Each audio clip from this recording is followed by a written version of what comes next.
Hi guys, and welcome to the next episode of the Gibson Show, where I am joined by PacBull from Wylde. PacBull, how are you getting on? Hey, it's good to be here, and I'm doing pretty good. How about yourself?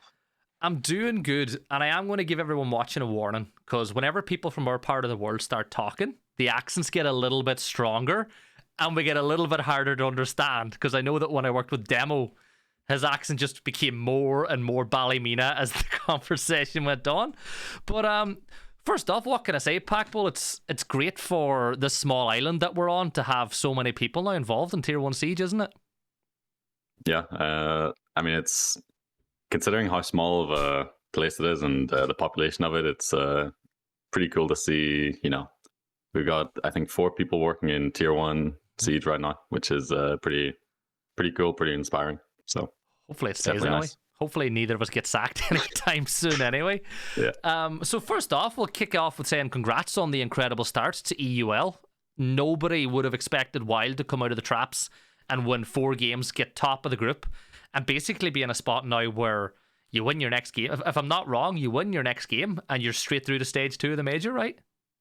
Yeah, so we got, I believe if we win it and there's no hiccups, it's just 1 best of 3 and then we're through to the major. If we lose, I'm not even sure what happens. That's not an option. So for now, we're just looking at about what we need to win, and for us it's 1 best of 3. We're not sure against who yet, but I'm sure we'll find out soon. And what's it been like joining the Wylde team? Because a lot of people have described Wylde as like a home for all these players who've never really had the right spot. You're completely mixed. You've got a Finnish player, you're from the UK, an Italian and 2 Germans. English, of course, will be the language that you're going to common. But as far as I know, Aces and Hungary are both pretty fluent in English. But how's the culture inside the team? Because it is such a mix of countries and regions. Yeah, so everyone on the team is, maybe I'm the least, but I would say everyone is pretty, like overly cheerful as a person. You know what I mean? Mm-hmm. I don't think there's anyone on the team that, isn't just one of these always happy guys, which is a good thing, I think. So the vibes in the team are definitely good so far. I've only been in the team for a month, but I haven't seen really any negatives in terms of vibes. So yeah, I think we mix pretty well as a team. There's been no issues yet in that aspect, and it's been definitely a welcome experience to join these guys. And it's probably a really good mix of people too, because obviously you've come in as the primary IGL, and I know that everyone inside of that team will have a say in what's happening, because everybody's been around for a while, except for Jegs, of course, who's kind of relatively new to the Tier 1 scene. But then again, when it comes to the likes of Jegs, PacBull, he's a man of few words, but he makes his bullets count when he gets in the server, doesn't he? Yeah, I mean, I think Hungary described him as this, or maybe it was Teb on one of their interviews over the last week or 2. They described him as a soldier, and I think it's a great way to describe him, because he doesn't add the comms, in any super big ways. He comms when he needs to, which is his job. And if you tell him to go kill someone, he'll do it. It's as simple as that. You can rely on him to win, 50-50 gunfights. He can make them 80-20s kind of thing. So he's definitely the kind of player that you need someone like that on your team. And luckily for us, we've got multiple of those. And have you been surprised going into EUL at, I wouldn't say how easy, because I don't think any game at that level is easy. Every team's full of quality players, but are you surprised with how quickly you guys have been able to gel and kind of impose your will on the league? Because again, you've started 4-0, and you've played in a group that has a lot of very gifted and talented teams. Yeah, so I think that probably comes down a lot to just our playstyle, like the type of Siege that we're playing right now. Of course, every team gets better over time, but with our style of Siege, it's luckily enough not something that needs a lot of time to get good at, kind of thing. So, and what I mean by that is basically there's a few different ways to play Siege. On one extreme, you would have kind of like the old school Empire style of, rinse and repeat. Just the more reps you get of something, the better you get at it. And then the style of Siege that we're more leaning towards. Sorry about that. You can come in. Our style of Siege is a lot more, fluid, dynamic, and we're always looking at, not just what we've practiced the most or rehearsed the most, but just, what the best option is in the game at that current time, So we're not going to have practiced every attack or every defense that we're doing in game, but we're just going for what we think is our best option at the time. And, it's clearly given a lot of teams a lot of big problems so far. So that's a good thing. I don't think there's anybody who's watched a Wylde game and hasn't been entertained. It's just kind of the way you play. For you personally, you've played in a couple of teams now. You were on Secret, you were on Chaos, you were on Matchco. I think you were on M&M for a while as well.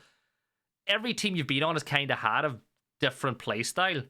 But coming in as an IGL to a team like Wylde that have such a defined play style, that have a coach who wants to play that type of way, did you find it difficult at all picking up the strap book for the team at all? Or do you think that by having played for so many teams up to this point, that it nearly made it easier for you to get used to a new play style? So for me, I would say that, and I think this is probably the case for a lot of IGLs nowadays, just because at this point in Siege, so many IGLs have, a lot of experience, years of being in different teams. And for me, it's the case of, I feel like I've really been in a team with every kind of play style, I've been in the super rigid teams, maybe back on like my M&M days. I've been on the super flexible teams when Kendra was IGL, when I was on Secret. And I've been on, teams where it's, like somewhere in between. So I would say that I'm pretty lucky in terms of I've been part of every kind of structured team. And I think that kind of lets me, fit pretty well into, most teams. I don't think I've really had any teams where I've joined them and been uncomfortable in the playstyle, And when you trialed, did you go in initially looking to be the IGL? Like when Wylde reached out or whoever it was, whether it was Zeus or someone else in the organization that said they wanted to try out, was IGL the role they had in mind from day one? Or was that something you kind of imposed yourself? So I've been an IGL on every team I've been on. The only time I wasn't really was on Secret when me and Kendra were both IGLs, and we swapped quite often. Maybe I would IGL for a stage, and then he would IGL for the next stage, then we would swap back, stuff like that. So yeah, I came in wanting to be an IGL, and they came in needing an IGL, so it was pretty much a perfect fit. I didn't end up only trialing for them for literally one day, because my first trial was on the last day of the transfer period. So it was a pretty quick turnaround between me trialing and either me getting told I have the spot or I didn't. But I guess, it must have been a good fit from the beginning. So there was no problems there. Good feeling for you, though, getting picked up on the last possible day, knowing that if it didn't go well, you weren't going to be playing in Tier 1. And here you are, 4 or 5 weeks later, and you're less than 4 or 5 weeks later, and you know that you're one game away from stage 2 of a major. Like, it's been an incredible turnaround for you. Yeah, so I'll be honest, if you go back maybe like 6 weeks, I was kind of unsure about if I wanted to, kind of keep playing competitive Siege. I had offers from other UL teams, and I turned them down just because, I had a job outside of Siege that I was doing, and I was, pretty happy with. And I didn't want to just come back to Siege just for, just for the sake of it being Siege, you know what I mean? Like, I didn't want to come back to a team that I wasn't going to be 100% happy with. So 6 weeks ago, I did get offers from other teams, and I turned them down. And it was just Wylde on the second day before the transfer period closed. They approached me, and, like you said earlier, everyone that speaks about Wylde, only has positive things to say about them. So I took the trial. I liked the guys on the team. I liked the environment, and it worked out. It's a funny one because you talk to a lot of players off the record, and they'll be like, "Oh, I didn't play. This team cut me. Don't like this org." But any player who's been involved with Wylde, whether they've been cut, whether they've left and gone on different things, nobody has anything bad to say about the org. They got lots of supports. The likes of Kaneo, he had to leave because he had, something similar to the position you were in. He just had a day job offer that he really liked and that he kind of wanted to take. Corey had some things going on that he couldn't stick on with the org. But again, all those guys were happy to be there. So this is where the next question I kind of poses. Did Wylde, being an org who have roots on the small island, have anything to do with your choice as well? Did that tweak your mind in any way? I mean, talking to the kind of like backroom staff of Wylde, if you want to call it that, like the owners and stuff like that, it does definitely feel a little bit more like homely, if you know what I mean, or maybe a little bit more like a family. Just knowing that we all kind of grew up in similar places, or on the same island is it obviously wasn't the biggest determining factor, but it was a little like side bonus, the fact that everyone's so close together and everything. It was definitely not a negative, I would say. Yeah, and they've obviously got that new headquarters down in Cork too, so if they ever decide the boot camp, you don't have too far to go relatively compared to maybe some of the other guys. But this is where I kind of say that though, like myself, I have a soft spot for Wylde, because they were my first ever cast. My first ever cast was a community one on their channel for Challenger League. I think my first paid cast then turned out to be casting them on You Can Rumble 2 years ago. Then my first ever LAN cast was them playing at Gamers 8. So every kind of stage of my career, they've been there as well. So you kind of grow a little bit attached to teams in that sort of a way. But I want to talk more about you now. So obviously you've been playing competitive Siege since basically you've been allowed, because obviously this is a game where you have to be 18 to play. You've been playing since 2019 now. Talk me through your kind of, in your own words, your career to date, how you got into competitive games. And you spoke a little bit earlier about having a chip on your shoulder too, so why don't you talk through that for us? So in terms of where I started playing Siege year one on Xbox, and I don't know what age I was, but maybe like 14 or 15. So I obviously had no real aspirations or even understanding of what competitive Siege was. Not every kid, but a lot of kids in this generation probably grew up saying like, oh, I want to be a pro gamer. And I think I was the same. So I started playing Siege year one on Xbox, and since then that's basically the only game I played. I played some other games here and there, but 95% of any gaming I've done in the last 7 years has just been Siege, basically. Whether that's healthy or not, I don't know. But yeah, so I played the first year on Xbox, and then after that, I just saw that all the good players, all the best players were playing on PC, and I just thought that if everyone else was on PC, I might as well move to it myself. So I moved to PC, and I was, I think, like a hard stuck plat at the time. And that didn't change for like 2 years for the next, up until Parabellum, which was the Maestro Alibi season when Villa was released. I was still a hard stuck plat. And then I joined my first team. It was just, nothing official because I was underage. And that's when I started improving. And then, yeah, like you said, basically as soon as I turned 18, I got into UCAN, or back then it was called UK Premiership. And for me, from then, it's just been, the kind of the best thing I could hope for, which is just, a steady progression of constantly bettering myself in terms of Siege, and also getting onto better and better teams, which I'm really grateful for. And then you kind of had your 2 stints with Secret, but after that you went to Matchco, where you switched to a completely different region again.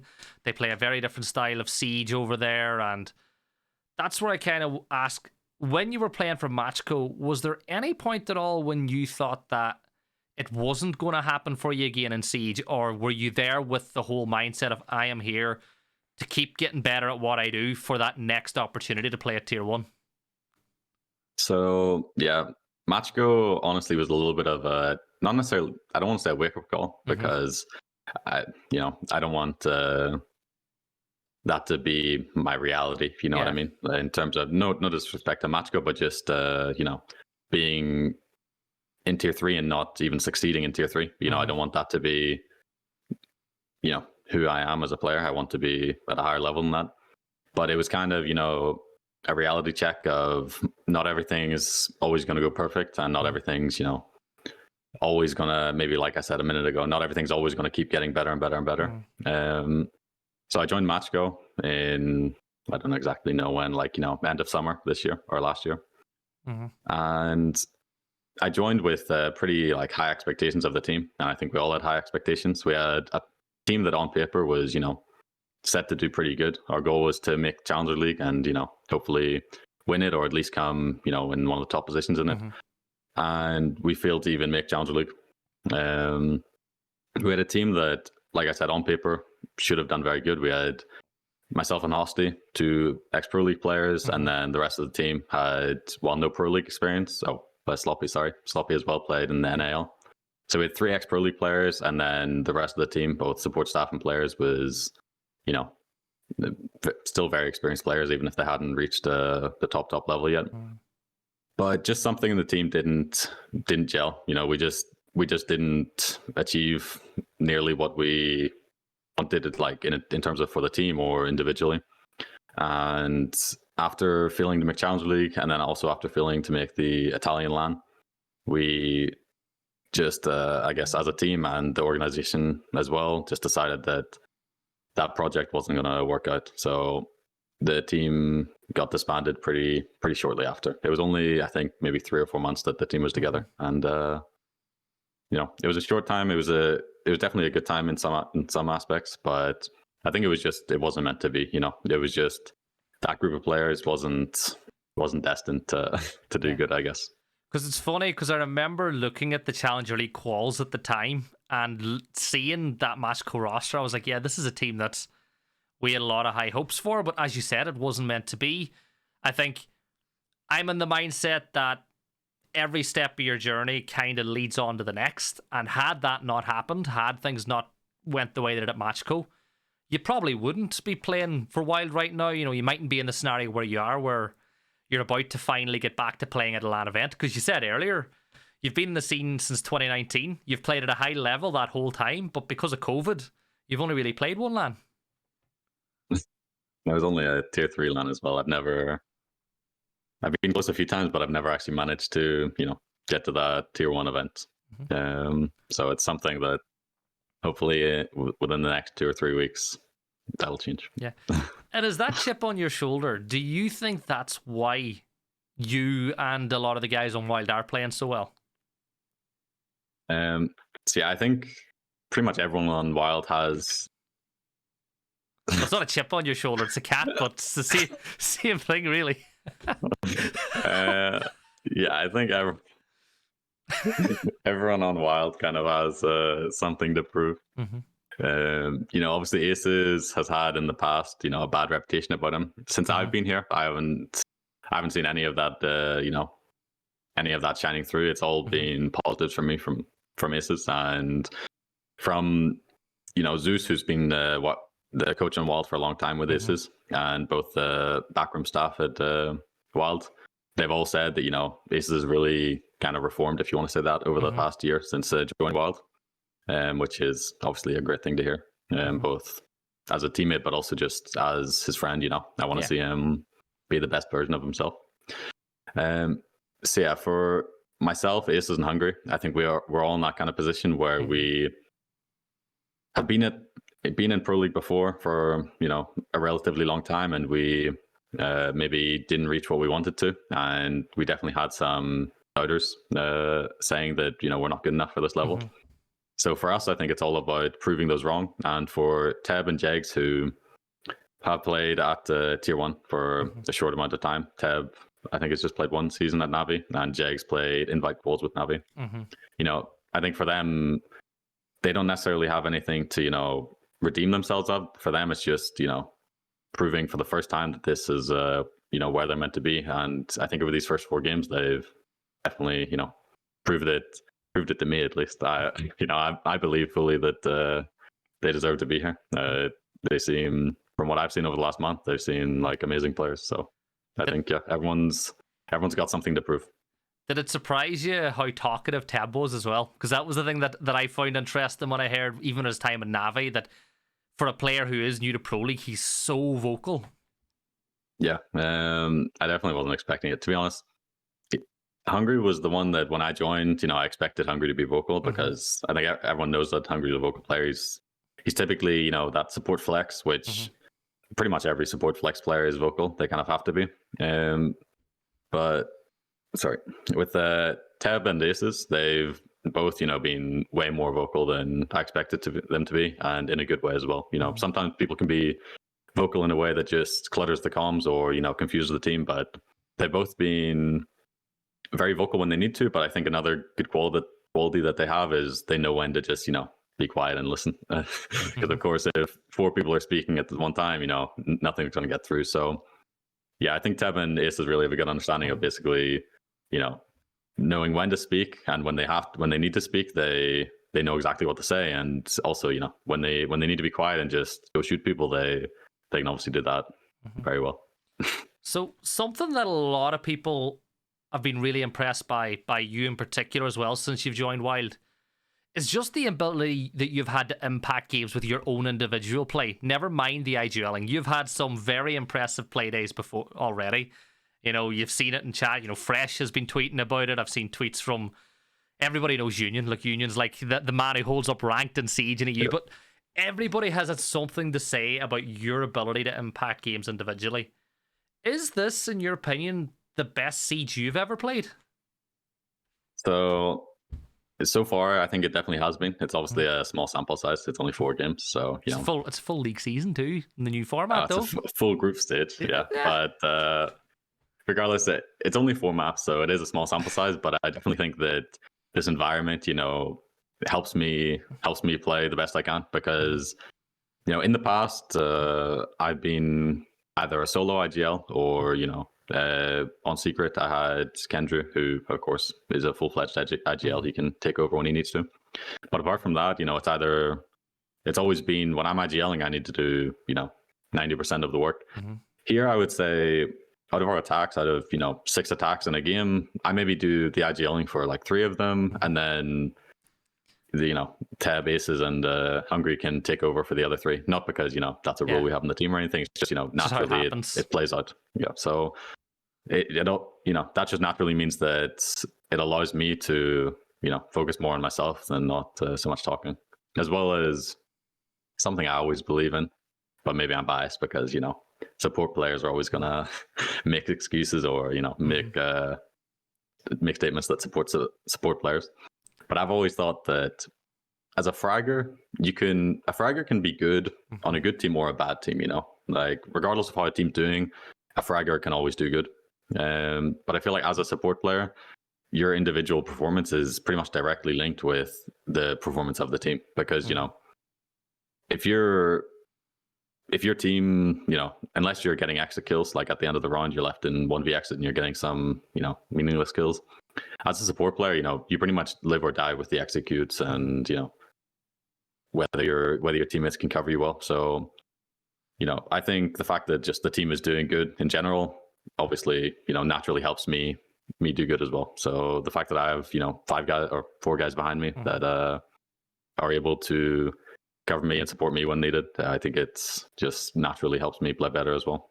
It's good to see, though. Like, I think everyone watching who've seen you come up through is so happy to see you putting up the numbers that you are from that position.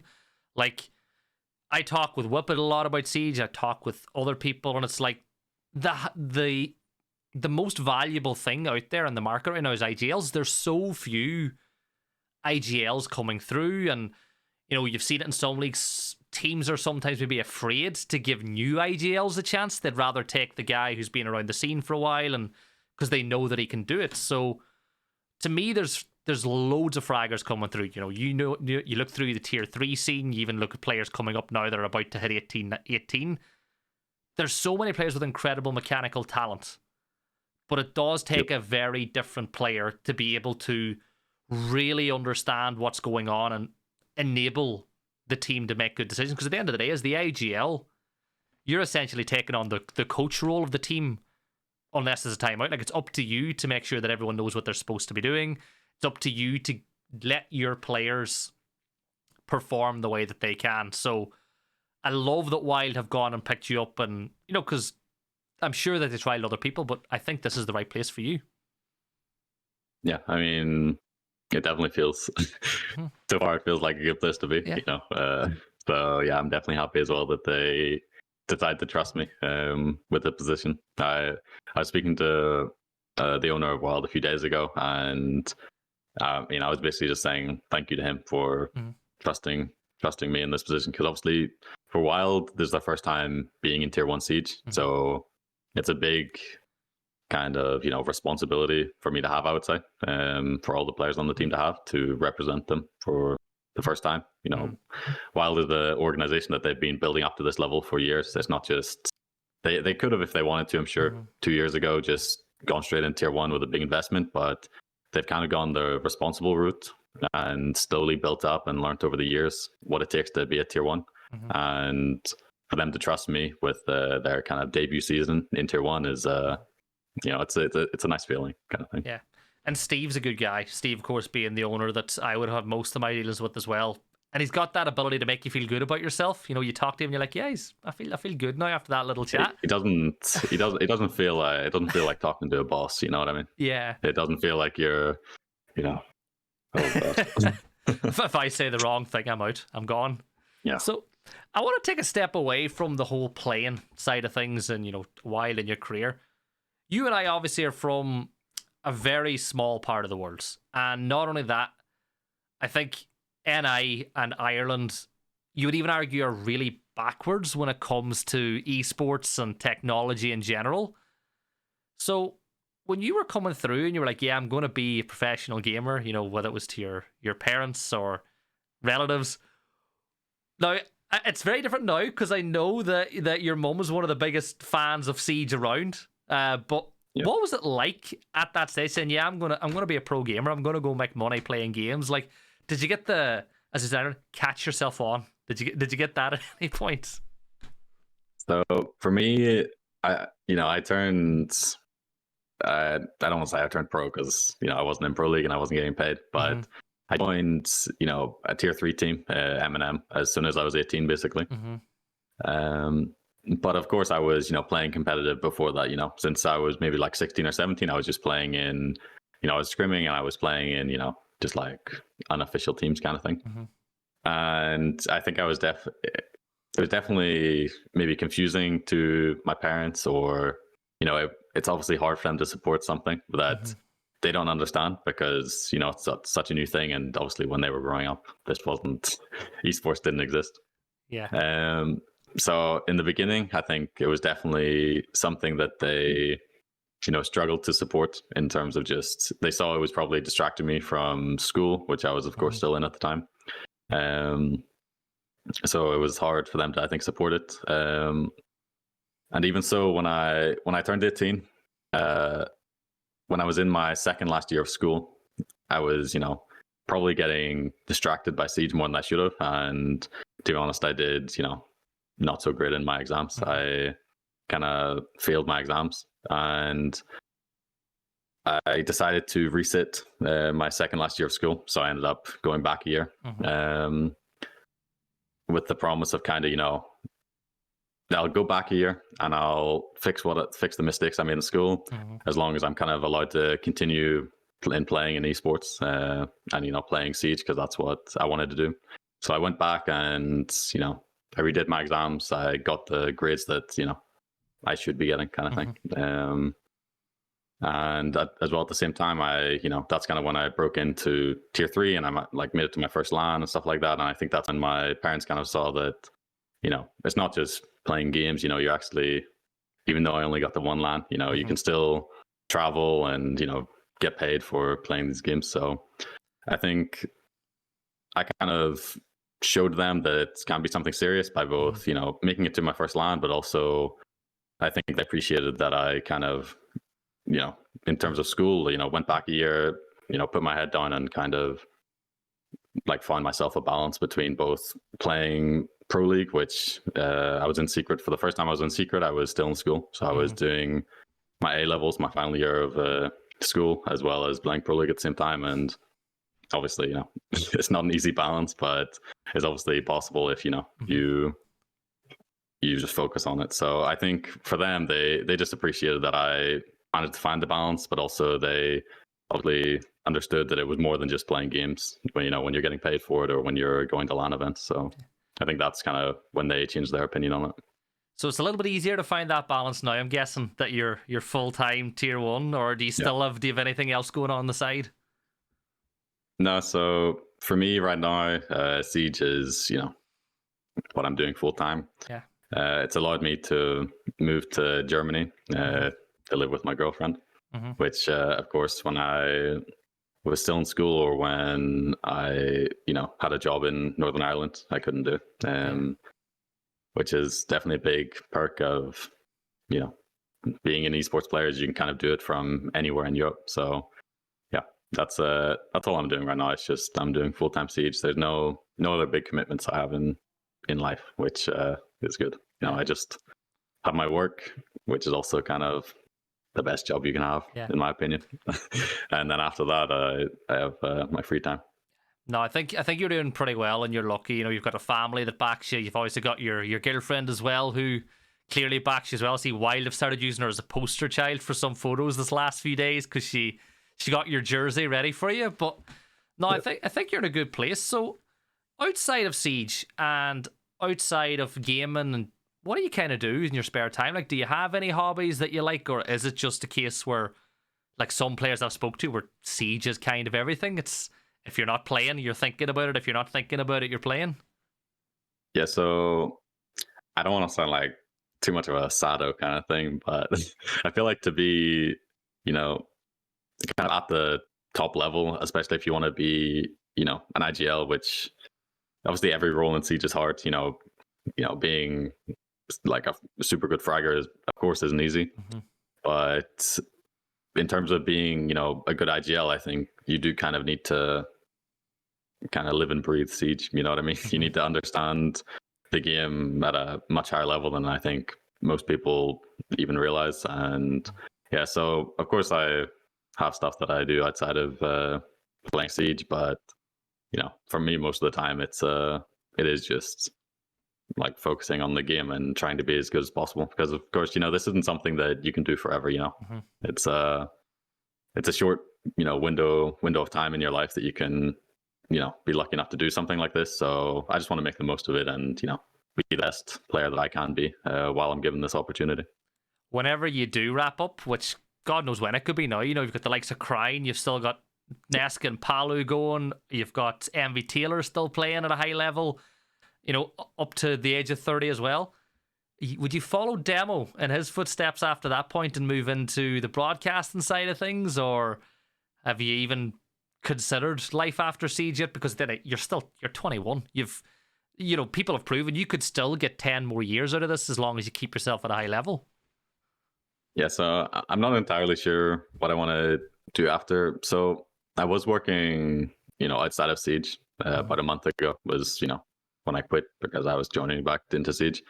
But when I kind of, quit, if you want to say that, for 2 months, I did start, uploading on YouTube and TikTok, just, because I still wanted to be involved in Siege in some aspect. So maybe I could do some sort of content creation. It's something, I'm still keeping those social medias going while I'm playing competitive, and it's something I plan to keep doing.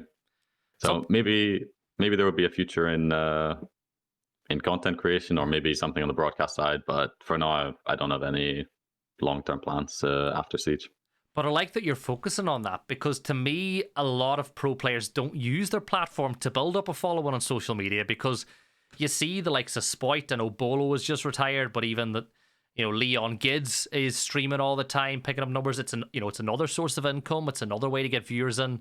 And like you said, when you're done playing, it means that you can still make a living playing and doing the things that you love, as opposed to being an adult. Because as well as I do, because I still work a full-time job, it's not the same. Having a full-time job and not being involved in esports for a living, you just don't have the same love for the things that you're doing, and it does make life a little bit more difficult.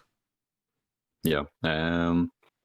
So I think streaming is really where, that if you want a career after esports, and although I don't follow this advice, I think advice that a lot of pros should follow is to probably start streaming more. It's just not something that I'm, it's not something that I, really, I think would have a passion for, streaming.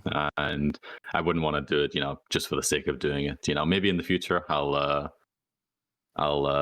learn to like it. But for now, I don't want to be forcing myself to stream or something if it's not something that I'm passionate about. So I'm sticking to other kinds of social medias just because I want to stay involved, and I like the process of making content on those. But yeah, I think streaming and just generally making content is something that a lot of pros, or every pro, should try to get involved in, just because if not, you're really, I think, like really limiting your career in esports in terms of after you're done, where you can go.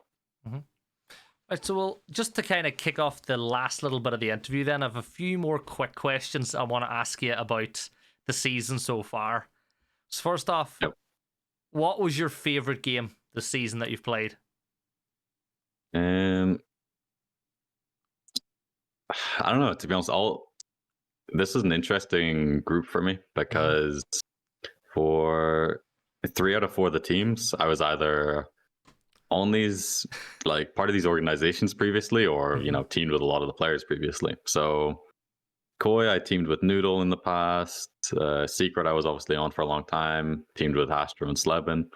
And although it was a different iteration of M&M, I've also been on M&M a long time ago. So this org was kind of, or this group, sorry, the 4 other teams in it, almost all of them I've been part of in some way. So I don't know if I had a specific favorite game. Maybe the first game against Koi was a bit extra special because it was our debut game. It kind of proved to us, with a 7-2 win, it kind of proved to us and proved to a lot of people that we're a good team, kind of thing. But honestly, I think this was a really fun group for me to be part of, just because of what I said. Like every team basically I've been part of in some way, and it's for me it's always fun to play against and play with people I've teamed with before, kind of thing.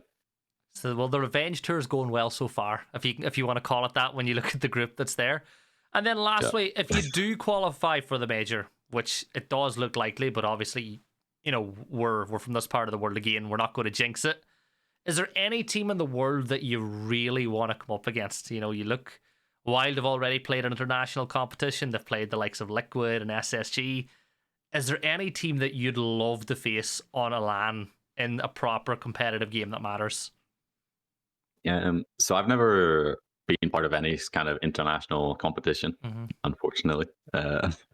So, well, there's not one specific team. I think just there's a lot of, kind of teams or like specific players that I've been watching play for years and years. People like, Canadian, or teams like SSG, stuff like that, where I've been watching these teams or these players play for years at this point, and it'd be good for me to finally get to play against some of them, just because who doesn't want to play against the top teams in the world. So again, sorry, I don't think I would have a specific team, but just getting to play against any of these veteran players from around the world is kind of something that I'm looking forward to if we are lucky enough to make it.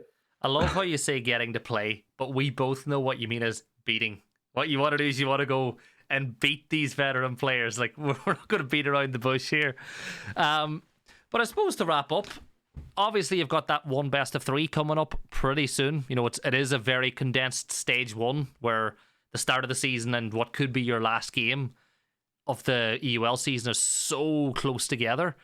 Is there anything you want to say to the Wylde fans, or even to just the people who've stuck behind you your whole career? Because at the end of the day, you have a bit of a fan base. People have followed you, and you've got a following. So, any words you want to put out there? Well, yeah, just of course, thank you to those who have supported us. I know that coming into the stage, we didn't have the most supporters, just because it kind of looks like a team that's kind of thrown together from the outside. But trust me, from the inside, this is a team that, it's built together very purposefully. Each player in the team has their own role. And, I hope that over time, you guys are starting to see that this, this team, or this project, if you want to call it that, has true potential. So just thank you to those who have either supported us from the beginning of the stage, or those who, have learned to love us over the games. And hopefully we can make it to Copenhagen and, maybe get to meet some of you guys in person, or just show you guys what we're capable of internationally. But yeah, thank you to those who have supported us, as well as the people in Wylde who, of course, have been showing us immense support from the beginning. So thank you, guys. Yeah, well, look, hopefully you'll be there. If EUL is anything to go by, you guys have a pretty impressive year to come, and I wish you all the best. To anyone who's watched this interview so far, I want to say thank you for watching. If you haven't already, please make sure to give PacBull a follow on his socials. He spoke about the content creation on YouTube and TikTok. So, PacBull, do you want to give a wee plug for people where they can find you on YouTube and TikTok? Yeah, so it's just on both. It's just PacBull. No, nothing else. Just PacBull straight up. And yeah, I'm doing daily uploads on TikTok and YouTube Shorts, and I'm aiming for 1 to 2 videos on YouTube a week. But yeah, previously it was two a week. Right now I'm doing 1 video a week, just for during the stage, just so I can focus more on competitive play. But yeah, if you guys could check this out, I'd appreciate it a lot. There you go. Well, thanks everyone for watching. If you enjoyed the interview, please make sure to hit that subscribe button, and hopefully we'll see you all next time. PacBull, best of luck in your best of 3, and hopefully I'll see you in Denmark. Yep, hopefully I'll see you soon. Thank you. Thank you. And